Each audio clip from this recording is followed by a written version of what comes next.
Shalom to the elect of Israel and the Gentiles. Once again, this is Yashar coming from Long Beach, California, and what I'm about to do is go over this last part of John chapter 1 and verse 1, where it says in the Greek, and the Word, and God was the Word, and in the English it says, and the Word was God, okay? And to let you know and to prove to you that Tahar, GMS, and the Raylam, they're teaching a Gnostic doctrine, which also the Jehovah's Witnesses teach, okay?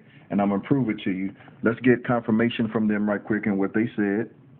And the Word, now right there in the Hebrew, the word is, and the Word was a power. And the Word was the bar, and the Word, Allah, power. And the Word was a power, a angel.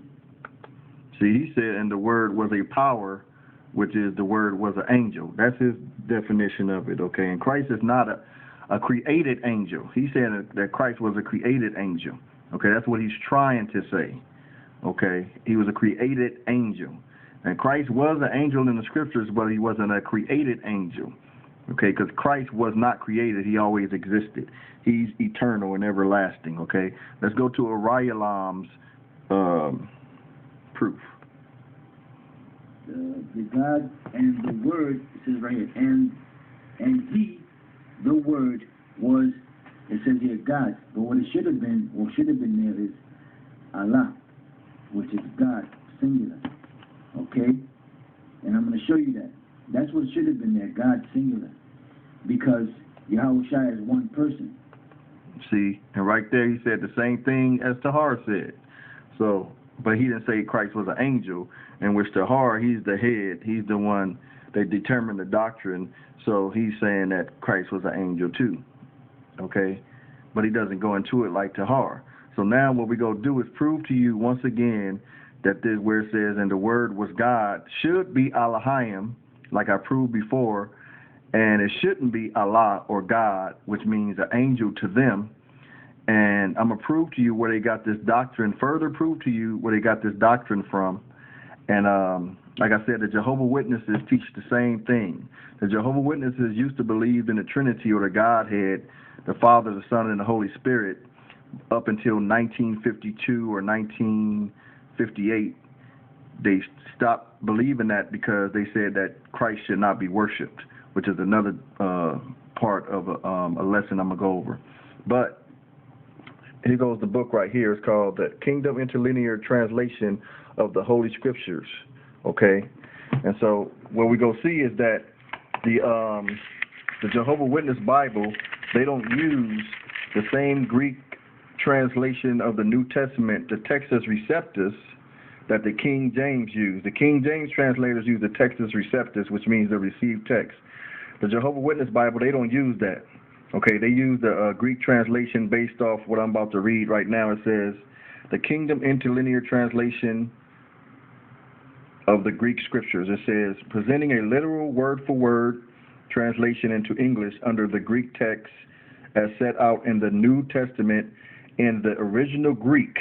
This is not the original Greek. This is what we go see is this is the Gnostic, corrupt Greek, okay? The text revised by Brooke False Westcott, Doctor of Divinity, and Fenton John Anthony Hort, Doctor of Divinity, 1948 reprint, together with the New World Translation of the Christian Greek Scriptures, revised edition, a modern language translation of the Westcott and Hort Greek text, first published by them in the year 1881 CE. And when you look up that year 1881, as I turn to John 1 and 1, there's a lot of Bibles that came out based off the Sinai and Vatican Greek New Testament manuscripts, and based off the in which Westcott and Hort used to establish the revised version of the Bible. And from 1881 all the way up into today, most Bibles use their New Testament is based off Gnostic, Sinai and Vatican manuscripts, which makes them Gnostics in their readings. So we're going to John and Jehovah's Witness Greek New Testament, and it says, in the beginning was the Word, and the Word was toward the God, and God with a small g was the Word. Just like Arayalam and Tahar used, Tahar used the small g because he said the word God means angel right here. Okay? And that's not true. The word is Alahayim or Theos, which is Alahayim, equivalent to Alahayim in the Hebrew. So it says, and God with a small g was the Word. Now the translation into English, on the side it says, in the beginning the Word was, and the Word was with God, and the Word was a God. There it goes. That's their breakdown. It's the same as Jehovah's Witnesses. So now, as we can see, where did the Jehovah's Witness get their New Testament from? They got it from Westcott and Hort. Now I'm about to go, and where did Westcott and Hort get it from? Okay. Before that, I'm going to go to the traditional text of the Holy Gospel, Volume 1, John William Burgon. Okay. And we're going to go to the Appendix 10. Okay.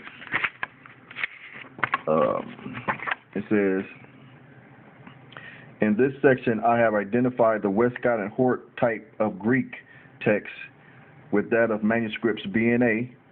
As Westcott and Hort, they just said they based their manuscripts off of B&A, since these were the two major manuscripts from which Westcott and Hort derived their New Testament Greek text.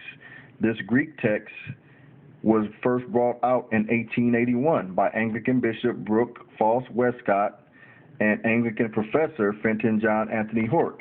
Now, okay, that's out that book, the traditional text of the Holy Gospels, Volume 1, Dean John William Burgon.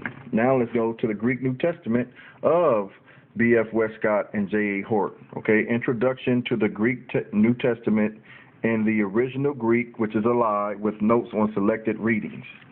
Okay, and we're going to go to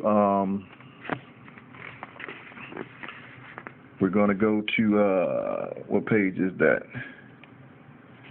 225. Okay, we're going to go to page 225, and we go see what they said. This page 225, it says, accordingly, with the exceptions mentioned above, it is our belief that readings of A and B, which is Sinai and Vatican, should be accepted as the true readings until strong internal evidence is found to the contrary. So they let you know they use Sinai and Vatican manuscripts. Okay, that's what they use. So now, where did the Sinai and Vatican manuscripts come from? Okay, we'll get that. I'm going to this other book right here, which is called Codex B and its Allies. It's by a man named Herman Hoskier. It just has Hoskier right there, but his name is Herman Hoskier, and the name is Codex B and its Allies. Okay, and it says right here that it says the text printed by Westcott and Hort has been accepted as the true text, and Grammer's works on the synoptic problem, works on higher criticism, and others have been grounded on this text. If the Hort text makes the evangelist appear inconsistent, then such and such an evangelist errs. Those who accept the Westcott, instead of the manuscript erring, they put the erring on the evangelist. So the manuscripts don't err. They don't go off. The man does. Okay. Those who accept the Westcott and Hort, the WH text, are basing their accusations of untruth as to the gospel lists upon an Egyptian revision, because it was done in Alexandria, Egypt, where the Gnostic dwells. Okay, the Gnostics made these manuscripts A and B, or Sinai and Vatican, up. Current 200 to 450 AD, and abandoned between 500 to 1881. 1881 is when Westcott and Hort brought out their Greek New Testament. That's why this person is saying that. Merely revived in our day and stamped as genuine. So it's been stamped as genuine. That don't mean that they were genuine, that just because that they were stamped. Okay. So now let's go back to